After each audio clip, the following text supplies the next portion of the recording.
பரிசுத்த நாமம் மகிமைப்படட்டும். இந்த சங்கீதம் 114:8 கன்மலையை தண்ணீர் தடாகமாக கற்பாறையை நீரூற்றாக மாற்றுகிறார் என்ற வசனம் இந்த மாதத்தில் கர்த்தர் நமக்கு தந்த வாக்குத்தத்த வசனமா இருக்கிறது. God will change. ஆண்டவர் நம்முடைய வாழ்க்கையிலே சில மாற்றங்களை கொடுக்க விரும்புகிறார். வாக்குத்தத்த ஆராதனையிலே ஆண்டவர் கன்மலையை எப்படி தண்ணீர் தடாகமாக கற்பாறையை எப்படி மாற்றுவார், எந்தெந்த சூழ்நிலைகளில் நம்முடைய வாழ்க்கையில மாற்றம் வரும் என்பதை குறித்து நாம் பார்த்தோம். போன வாரத்தில் ஞாயிற்றுக்கிழமையிலே கன்மலையை கர்த்தர் உடைக்கும் போது, கன்மலையை தண்ணீர் தடாகமாய் மாற்றும் போது கன்மலைக்குள்ளிருந்து நமக்கு கிடைக்குது ஆசீர்வாதம். கடின சூழ்நிலைகளுக்குள்ளே கடந்து போகிற நமக்கு, அதை கடந்து வரும்போது நமக்கு அந்த கடின சூழ்நிலைகளுக்குள்ளே கர்த்தர் வைத்திருக்கிற அற்புதமான ஆசீர்வாதங்களை குறித்து நாம் தியானித்தோம்.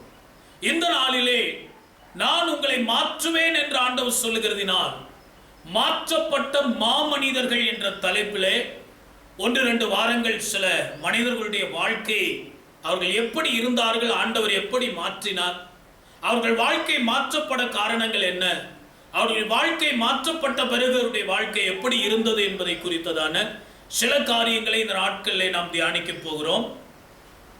மலை பாறைகளை மட்டுமல்ல, கன்மலையையும் கற்பாறையையும் மட்டுமல்ல, நம்முடைய வாழ்க்கை நம்மையும் மனிதர்களாகிய நம்மையும் கர்த்தர் மாற்ற விரும்புகிறார். லூக்கா சுவிசேஷம் 5ஆம் அதிகாரம் 10ஆம் வசனத்தை நாம் பார்க்கும்போது, லூக்கா 5ஆம் அதிகாரம் 10ஆம் வசனத்திலே மீன் பிடித்துக் கொண்டிருந்த பேதுருவை பார்த்து ஆண்டவர் சொல்லுகிறார், இனி நீ மனிதர்களை பிடிக்கிறவனா மாறுவாய் என்று சொல்லி ஆண்டவர் சொல்லுகிறதை நாம் பார்க்கிறோம். மீன் பிடித்த பேதுருவை மனிதரை பிடிக்கிறவனாய் ஆண்டவர் மாற்றினார்.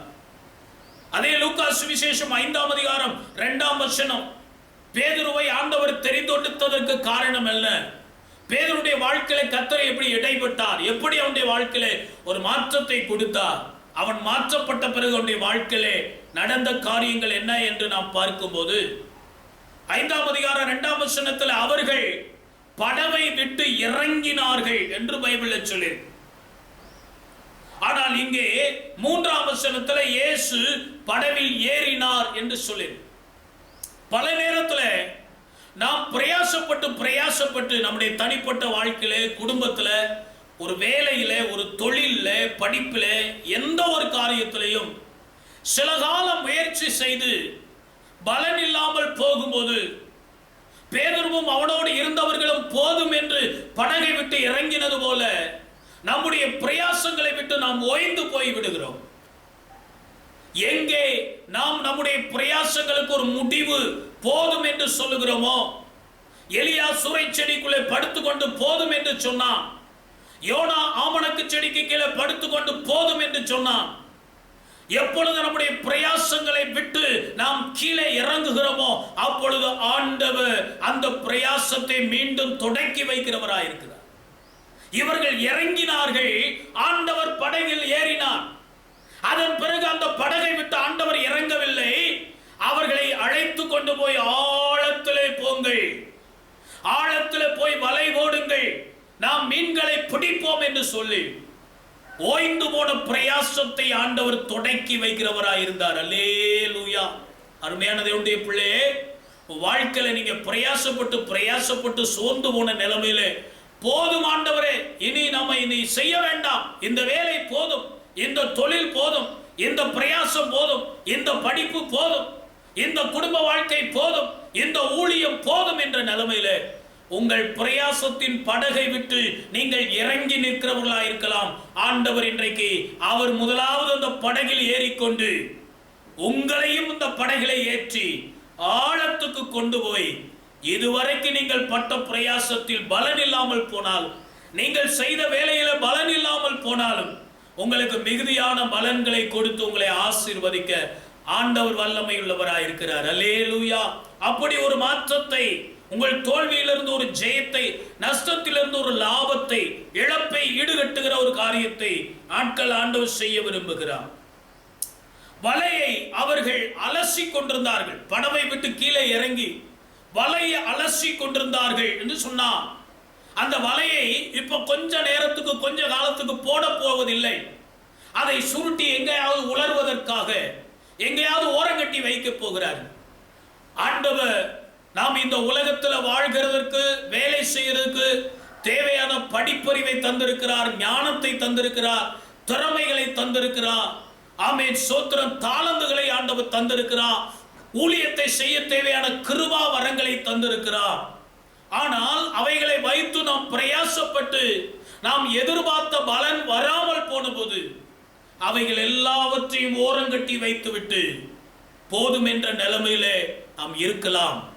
ஆண்டவர் எந்த வலையை அவர்கள் அலசி சுருட்டி வைத்தார்களோ அதே வலையை அந்த சில மணி நேரங்களுக்குள்ளே கொண்டு போய் மீண்டும் அதை பயன்படுத்த, மீண்டும் அந்த வலையை பயன்படுத்த, மீண்டும் அந்த கிருபையை பயன்படுத்த, மீண்டும் அந்த வரங்களை பயன்படுத்த, மீண்டும் அந்த வல்லமையை பயன்படுத்த, மீண்டும் அந்த அபிஷேகத்தை பயன்படுத்த, மீண்டும் அந்த திறமை தாளந்துகளை பயன்படுத்தி மிகுதியான பலன்களை அடைய ஆண்டவர் நாட்களில் கிருபை செய்ய போகிறார். எனவே உங்களுக்கு கொடுக்கப்பட்ட பொறுப்புகளில் அதை செய்து நீங்கள் எதிர்பார்த்த பலன் இல்லாமல் நீங்கள் ஓய்ந்து போயிருக்கலாம். உங்களுக்கு ஆண்டவர் கொடுத்த திறமை தாளந்துகளை நீங்கள் பயன்படுத்தாமல் ஓரம் வைத்திருக்கிறவர்களா இருக்கலாம்.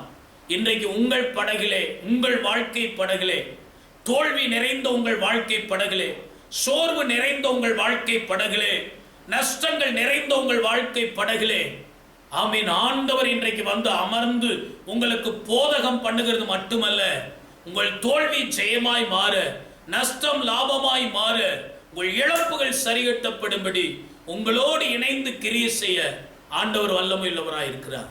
அவரோடு கூட இணைந்து கொள்ள நீங்கள் ஆயத்தமாய் இருந்தால் உங்களுக்குள்ள ஒரு மாற்றம் வரும். பாருங்க, அவங்க ராம் முழுவதும் பிரயாசப்பட்டு விட்டு ஒன்றும் அகப்படவில்லை, நத்திங், ஒண்ணுமே இல்லை, பிரயாசம் ஒன்றும் பிடிபடவில்லை. பல நேரத்தில் யோசித்து யோசித்து பார்க்கிறோம், நமக்கு ஒரு ஐடியா கிடைக்க மாட்டேங்குது, ஒரு திட்டம் கிடைக்க மாட்டேங்குது, என்ன செய்வது என்ற ஒரு தெளிவான காரியங்கள் நமக்கு நம்முடைய புத்திக்கு புலப்படவில்லை.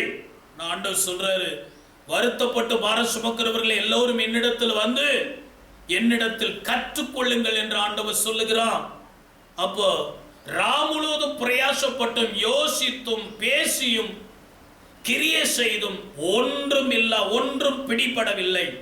ஆனால் 6ஆம் வசனம் சொல்லுகிறது, அவர்கள் மிகுதியான மீன்களை பிடித்தார். அதான் ஒரு மாற்றம், ஒரு மாற்றம்.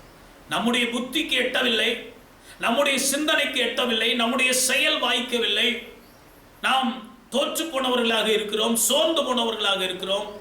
ஆனால் ஆண்டவர் நம்மோடு கூட இணைந்து நம்முடைய வாழ்க்கையிலே ஒன்றும் இல்லை என்ற நிலைமையை மிகுதியான நன்மையினால் கர்த்தர் நிரப்ப போகிறார். அல்லேலூயா சொல்லுங்க, அல்லேலூயா சொல்லுங்க. ஒன்றும் இல்லை என்ற நிலைமையிலிருந்து சம்பூரணத்தை கர்த்தர் கொடுக்க போகிறார். அன்றைக்கு எலிசாவின் இடத்தில் ஒரு ஏழை விதவை வந்தால், ஒன்றுமில்லை என்று சொன்னால், உன்னிடத்தில் இருக்கிறது என்ன? ஒரு குடம் எண்ணெய். இல்லாத குடங்கள் அநேகம் இருக்கிறது. இருக்கிற குடத்திலிருந்து இல்லாத குடத்தில் ஊற்று, எல்லாம் நேரம் எல்லாவற்றையும் சம்பூரணம் அடைய பண்ணினார். ஒரு மாற்றம். இல்லை என்கிற நிலைமையிலிருந்து மிகுதியானது எனக்கு இருக்கிறது. இந்த நாட்களுக்கு பிறகு நீங்க பண்ற ஜபத்தின் மூலமாகவும் நீங்கள் படுகிற பிரயாசத்தின் மூலமாகவும் இதுவரைக்கும் ஒன்றுமில்லை என்று சொல்லிக் கொண்டிருந்த நீங்கள் மிகுதியான நன்மைகளை பெற்றவர்களாக, மிகுதியான சாட்சிகளை பெற்றவர்களாக மாற கர்த்தர் கிருபை செய்வாராக. அப்போ 5ஆம் அதிகாரம் 8ஆம் வசனம் சொல்லுகிறது, இந்த காரியங்கள் எல்லாம் நடந்த பிறகு உலக வேலையிலே நீங்கள் தோல்வியோடு இருக்கிற உங்களை அப்படியே தோல்வியோடு ஊழியத்துக்கு கொண்டு வர ஆண்டவர் விரும்பவில்லை. ஆண்டவர் இங்கே பேதுருவை, மீன் பிடித்துக் கொண்டிருந்த பேதுருவை மனிதரை பிடிக்கிற ஊழியத்துக்கு ஆண்டவர் அழைக்கிறார். ஆனா தோல்வியோடு கொண்டு வர விரும்பல. சில நேரத்தில் நம்ம வாழ்க்கையில சிலர் ஊழியத்துக்கு எப்போ பிள்ளைகளை கொடுப்பாங்கன்னா, நல்ல படிப்பு வராத பிள்ளையை கொடுப்பாங்க. நல்ல உலக பிரகாரமா சாதிக்காத பிள்ளைகள், தோற்று போன பிள்ளைகள் இருந்தா, இந்த பிள்ளை வேணா ஊழியத்துக்கு வச்சுக்கிடுங்க பாஸ்டர் என்று சொல்லுவார்.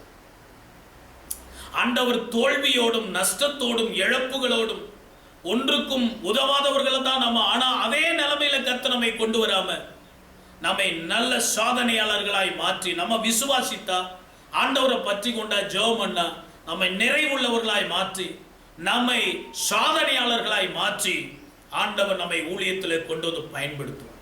அங்கே பேதுருக்கு அப்படி இருந்தது. 5:8 அதையெல்லாம் பார்த்த பிறகு அவன் சொன்ன ஒரு காரியம், இயேசுவின் பாதத்தில் விழுந்து நான் பாவியான மனுஷன் என்று அறிக்கை பண்ணினான். தேவனுடைய பிள்ளைகளே, அந்த ஒரு மாற்றம் பேதுருடைய வாழ்க்கையில ஆண்டவர் அவனை மனிதனாய் மனிதனை பிடிக்கிறவனாய் மாற்றினதுக்கு காரணம் என்ன? ஒரு மாற்றத்தை பேதுருடைய வாழ்க்கையில கொடுத்ததுக்கு காரணம் ஒன்று, அவன் தன் வாழ்க்கையை ஆராய்ந்து பார்க்கிறவனாயிருந்தான். இரண்டாவது, ஆண்டவருடைய பாதத்தில் விழுந்து நான் பாவியான மனுஷன் என்று தன் பாவத்தை உணர்ந்து அறிக்கை செய்கிற மனுஷனாயிருந்தான். இப்ப ஆண்டவர் அவனை 10ஆம் வசனத்துல ஆண்டவர் கூப்பிட்டாரு, மீன்களை பிடித்து கொண்டதை நீ மனிதனை பிடிக்கிறவனா மாறுன்னு சொல்லி அவன் வாழ்க்கையில ஒரு தரிசனத்தை கற்றுக் கொடுத்துட்டார். இதுவரைக்கும் என்ன செய்யறன்னு தெரியாம ஒரு பழக்க வழக்கத்தின்படி பாரம்பரியத்தின்படி அவன் செய்து கொண்டிருந்தான். இரவானால் சாயங்காலம் ஆனா அவன் போட்டுக்கு போவான், மீன் பிடிப்பான், காலையில வருவான், சமைச்சு சாப்பிடுவான், தூங்குவான், அடுத்த நாள் ராத்திரி மீனுக்கு போவான். இதே தான் அவன் வாழ்க்கை. இப்ப அவன் வாழ்க்கையில ஒரு மாற்றம். இதை விட உனக்கு ஒரு பெரிய, சில நேரத்தில் சில செய்கிற வேலைகளே காரியங்களே திரும்ப திரும்ப செய்து கொண்டிருப்பீர்கள். அதை தவிர ஒன்றையும் யோசிக்காமல் இருப்பீர்கள். உங்க வாழ்க்கையை குறித்து ஆண்டவர் ஒரு விரிவான திட்டத்தை கர்த்தர் வச்சிருக்க. யாப்பேஸ் எப்படி என் எல்லையை பெரிதாக்கி என்னை ஆசீர்வதியும் என்று ஜெபம் பண்ணினானோ, ஜெபிக்கிறவர்களுக்கு உங்கள் விரிவான தரிசனத்தை கர்த்தர் தருகிறான்.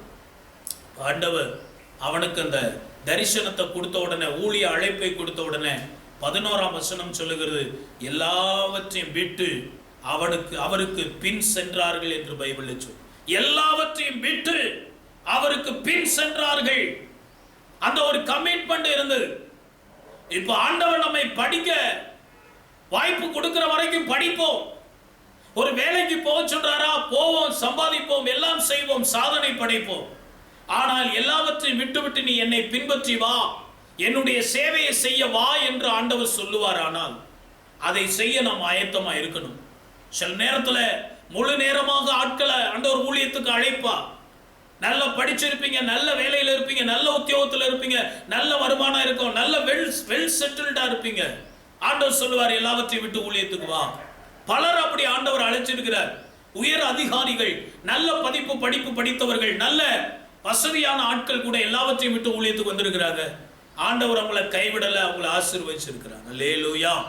சிலர சபைக்குள்ள இருக்கிற உங்களையே முழு நேரமா அல்ல, பகுதி நேரமா 24 மணி நேரத்துல தூங்குற நேரம் போக மீதி நேரம் எல்லாம் வேலை தான். வேலை வேலை வேலை. தூக்கம் கூட இன்றைக்கு, சாப்பாடு கூட நிறைய பேருக்கு கிடையாது. காலையில சரியா சாப்பிடுறது கிடையாது. மதியான நேரத்துல எங்கேயாவது நின்று கொஞ்சம் சாப்பாடு சாப்பிடுறாங்க. இரவிலையும் சரியான சாப்பாடு இல்லை. 4 மணி நேரம் கூட தூக்கம் கிடையாது. மீதியான நேரம் ஃபுல்லா வேலைக்கு. ஆண்டவர் சொல்றாரு, இவ்வளவு நீ பிரயாசப்பட்டு என்னத்தை நீ சாதிச்ச, என்ன சாதித்து கொண்டிருக்கிறாய்?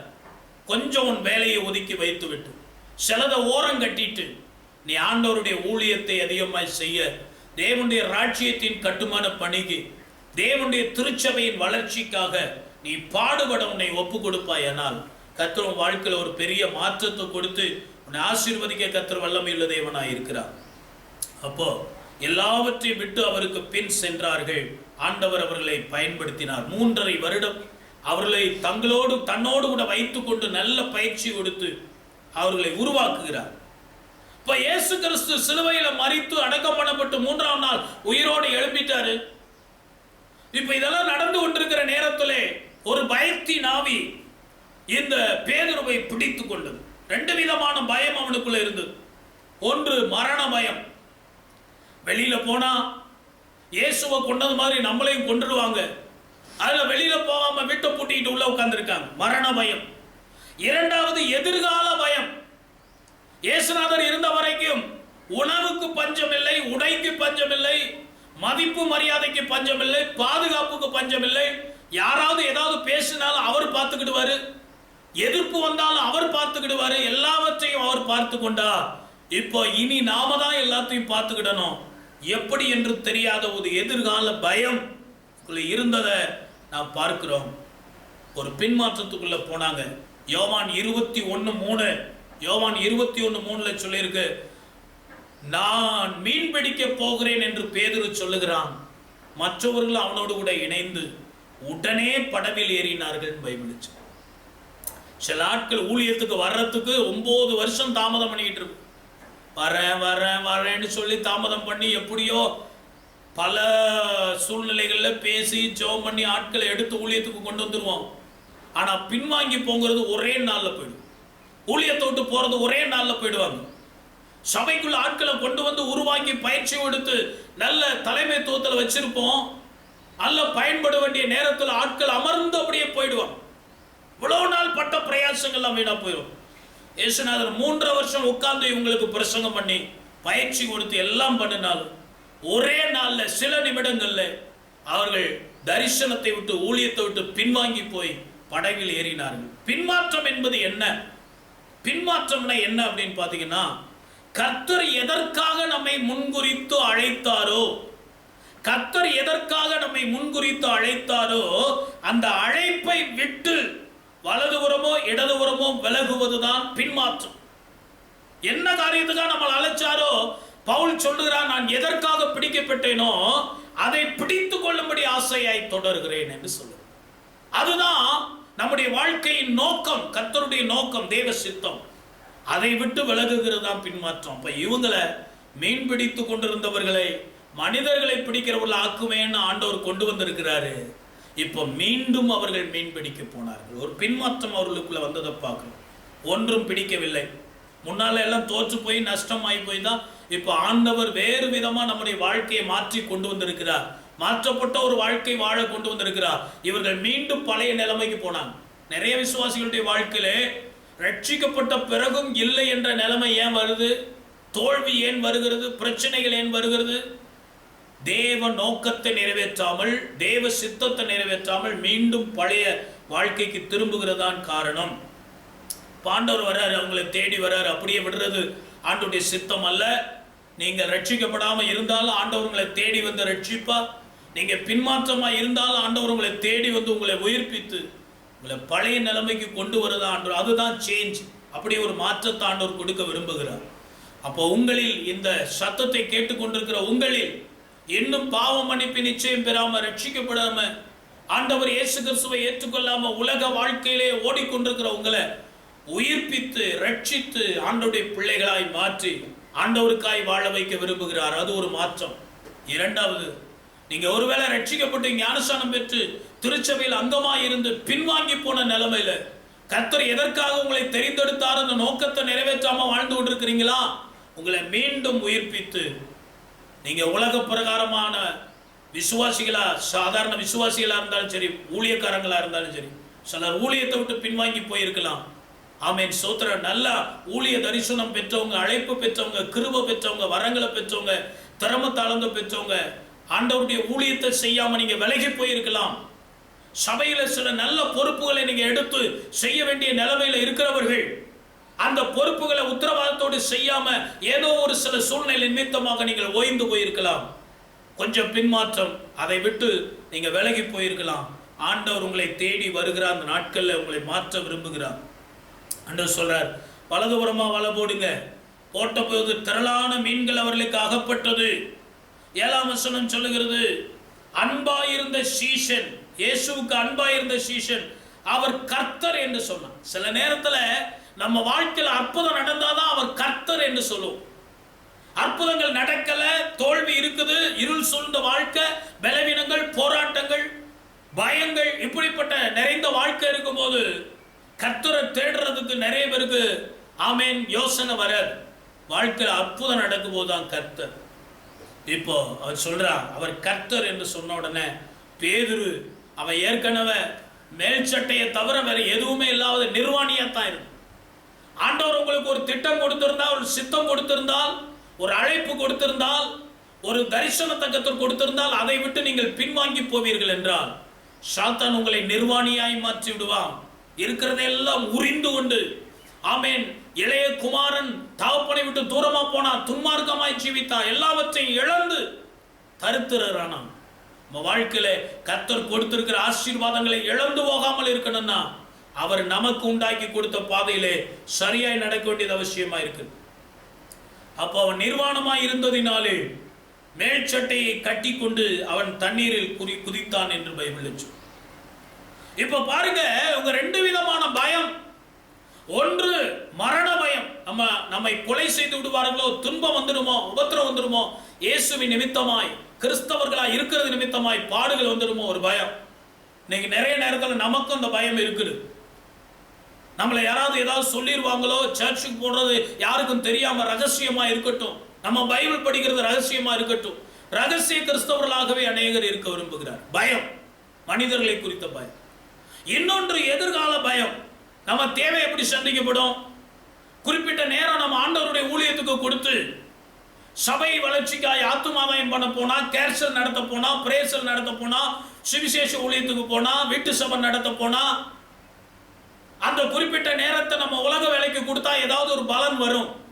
ஆனா ஊழியத்துக்கு கொடுத்தா என்ன வரும்? நம்ம தேவை எப்படி சந்திக்கப்படுங்கிற ஒரு பயம், எதிர்கால பயம் இருக்கலாம். இவங்களுக்கு இந்த ரெண்டு பயம் இருந்து, இந்த ரெண்டு பயத்தையும் ஆண்டவர் மாத்துறதுக்காக கிரியை செய்றார் பாருங்க.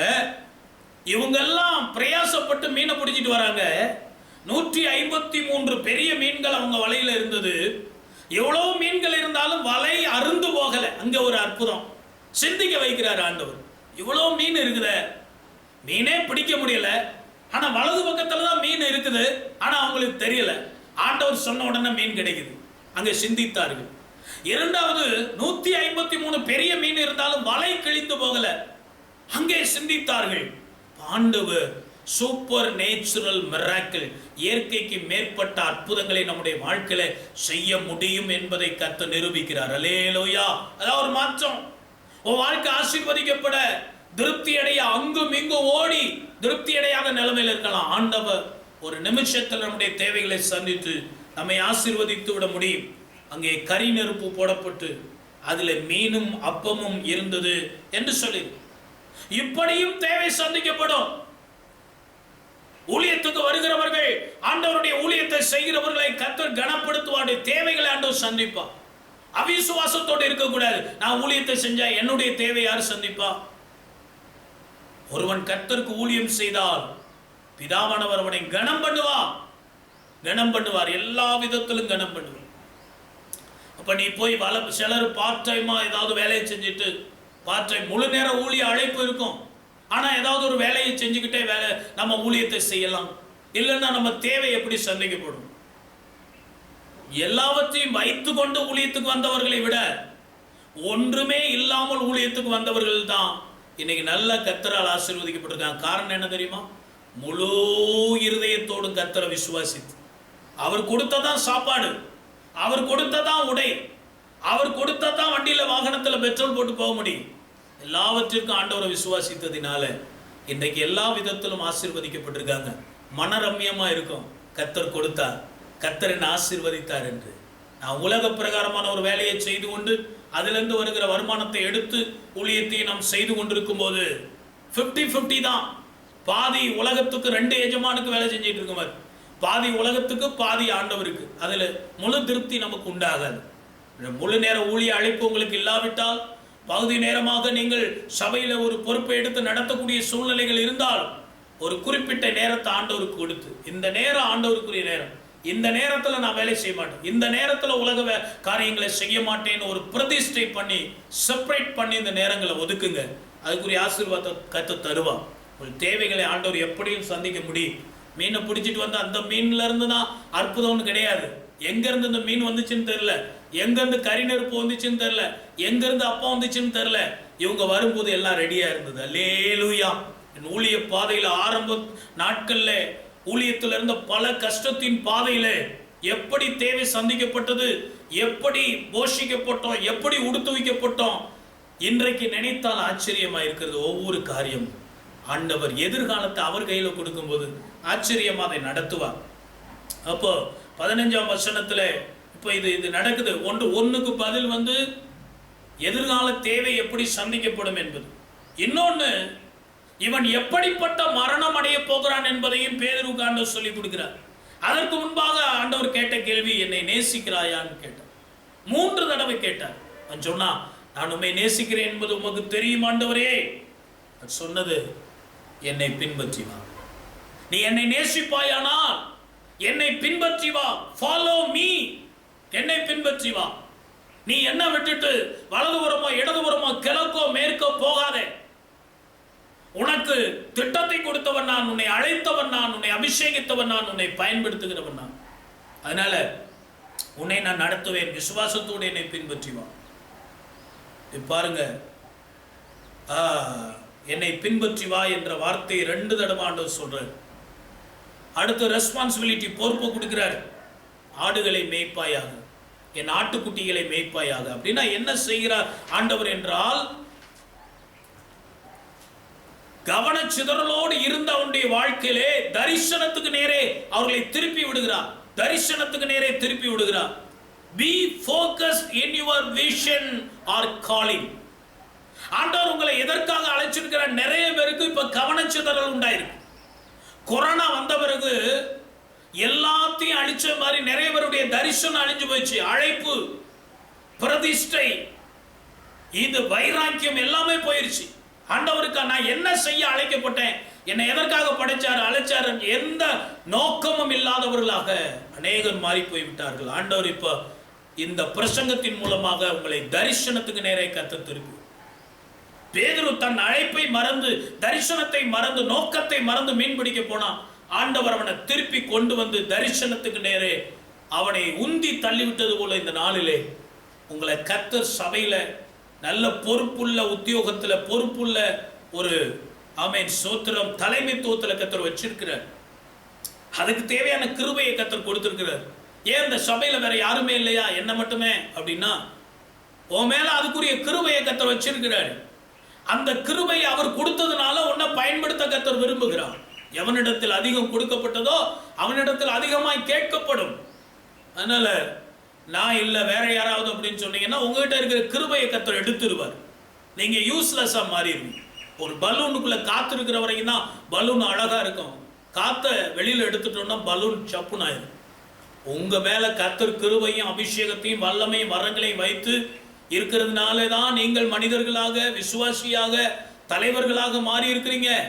ஆண்டவர் அதை எடுத்துட்டாருன்னா ஒன்றுக்கு முதவாதவர்களா மாறிடுவீங்க. எச்சரிக்கை உள்ளவர்களா இருங்க. தரிசனத்துக்கு நேரே கர்த்தர் திருப்புகிறார்.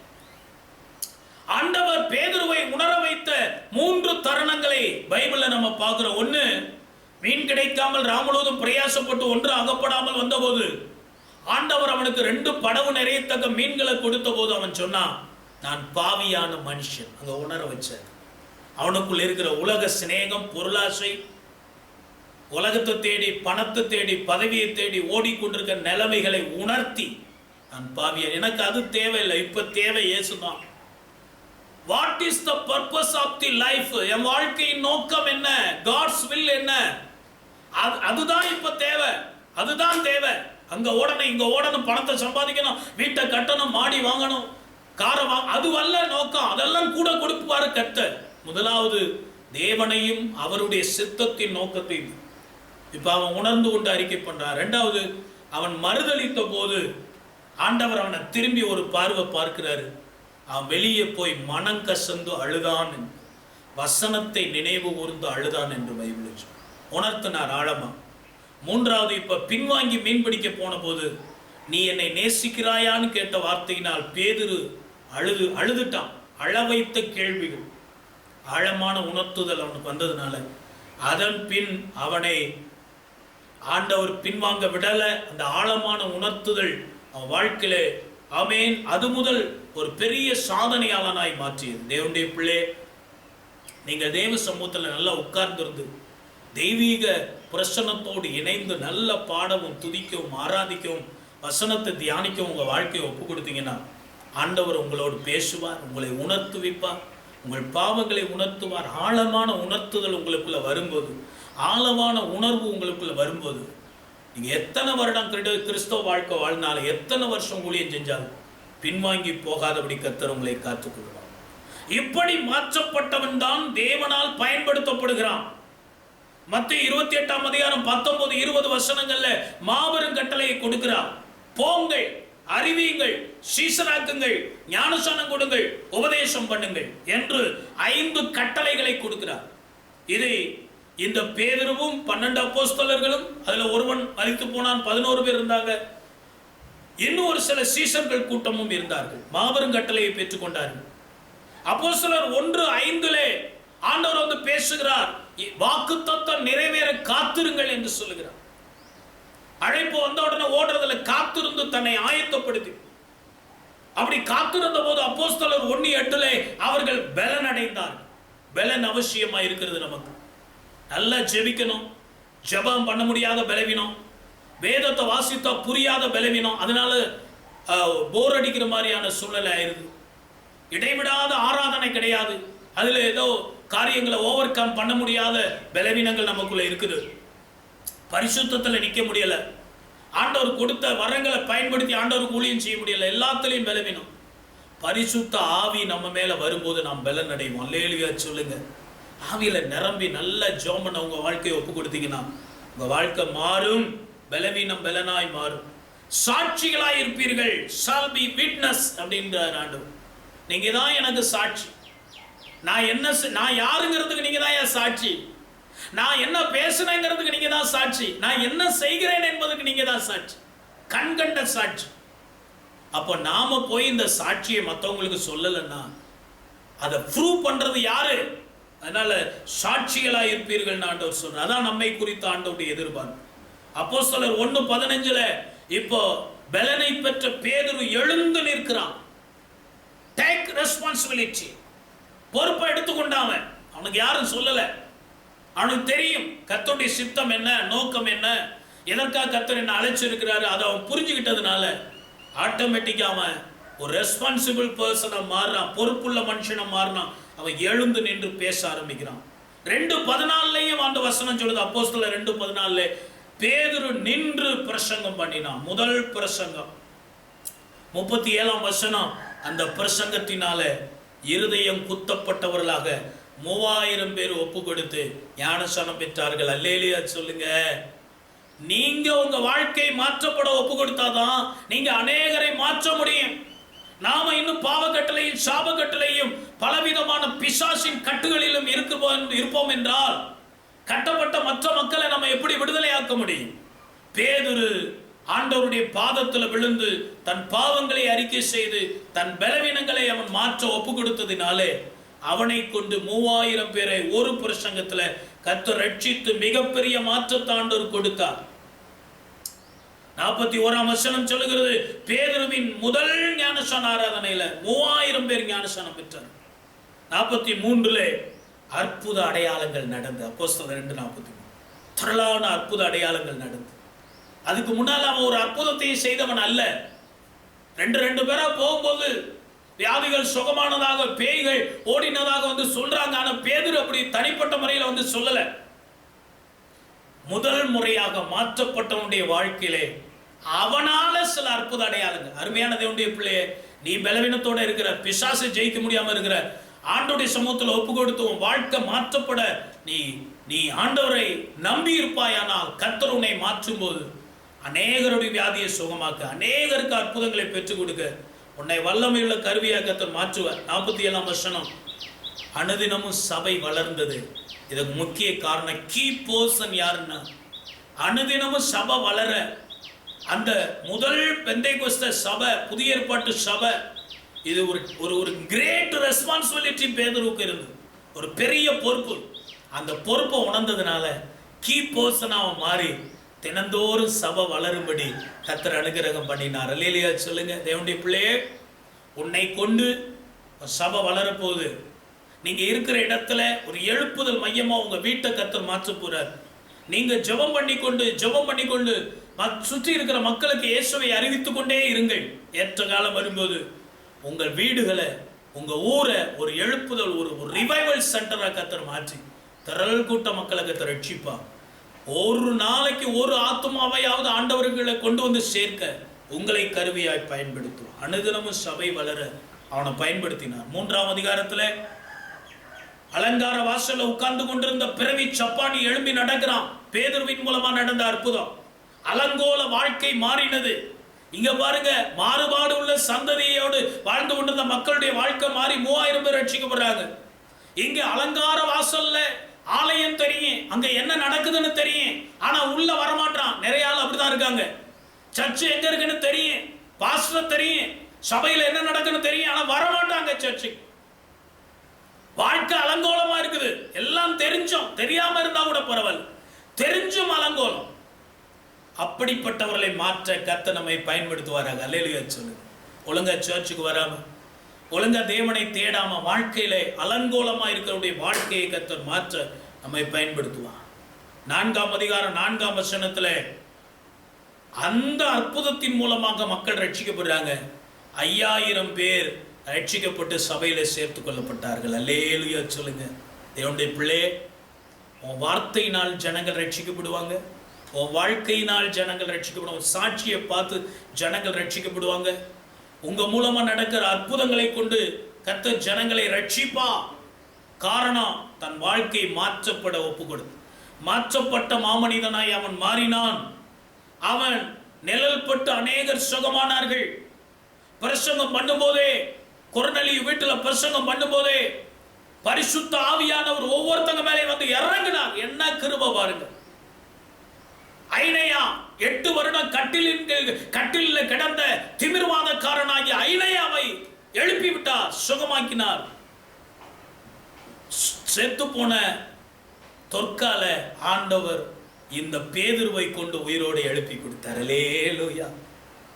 2 நிருபங்களை, 1 பேதுரு 2 பேதுருங்கிற 2 நிருபங்களை எழுதுகிற எழுத்தாளராய் மாறினார். படிப்பு அதிகம் கிடையாது, ஆனா அனுபவம் அதிகமா இருந்தது. ஆவிக்குரிய அனுபவங்கள். நிறைய நேரத்துல நீங்க நினைக்கலாம், நான் புத்தகங்களை எழுதுற அளவுக்கு நான் ஒரு பெரிய படிப்பாளி கிடையாதுன்னு சொல்லி.